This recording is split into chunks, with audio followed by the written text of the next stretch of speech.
I couldn't believe the words I was hearing that were coming out of her mouth. My friend, Wallon, is going to stay in jail. I was awestruck by a Nobel Peace Prize winner, and that changed everything.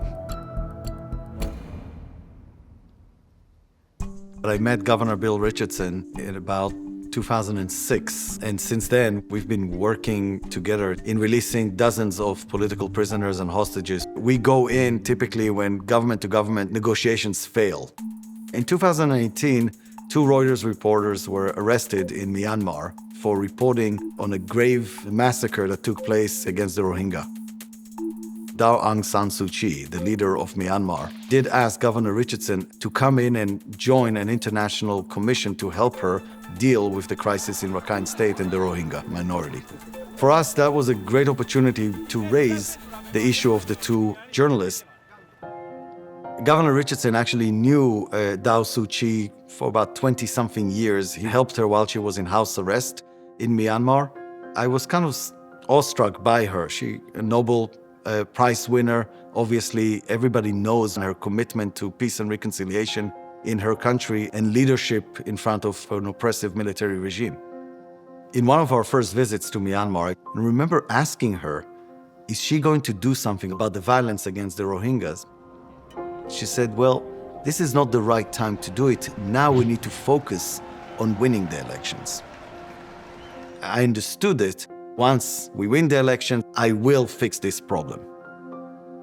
So now in 2018, 3 years after Aung San Suu Kyi already won the elections and she has established herself, we believed that that invitation to us was really her time to deal with this.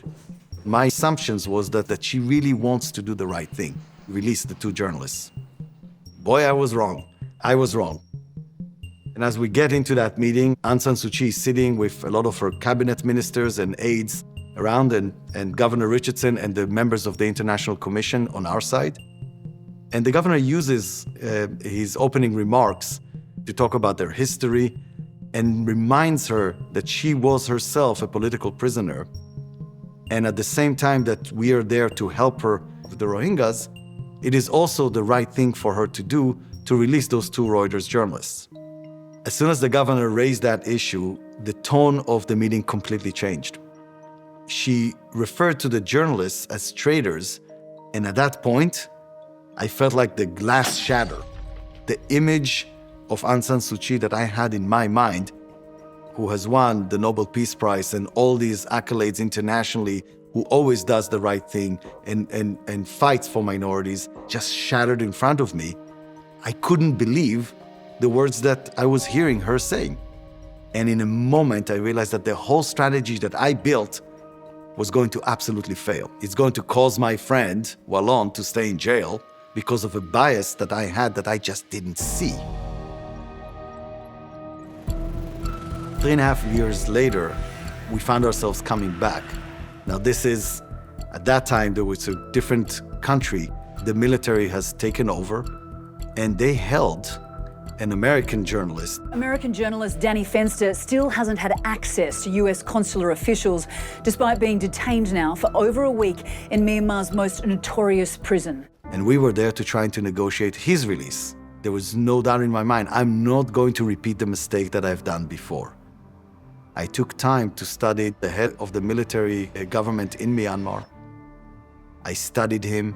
I didn't just go for his title. And surprisingly, I found out that unlike what you would expect from a military leader, he was soft-spoken. I'm going to actually design a strategy for somebody like an introvert. The approach was going to be very attuned to his personality, very soft, very personal, to establish an emotional contact between Governor Richardson and the leader of the military government. And this time, it worked. An American journalist has been freed from prison in Myanmar just days after being sentenced to 11. Nothing would have changed if I had not learned my lesson and looked past somebody's title and into their personality. One of the biggest lessons that I've learned, and I should have known it because I've been doing it for a while, is never make assumptions about somebody, their personality, just because of the job that they do, the title that they have.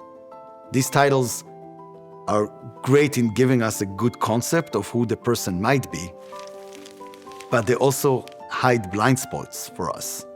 So we miss our own biases.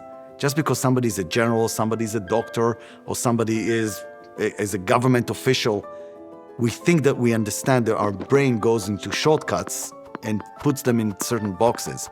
You need to figure out, take your time, learn who the person is, their characters, their personalities, their life story, and you might find much more depth into your ability to connect and therefore do something positive with that individual.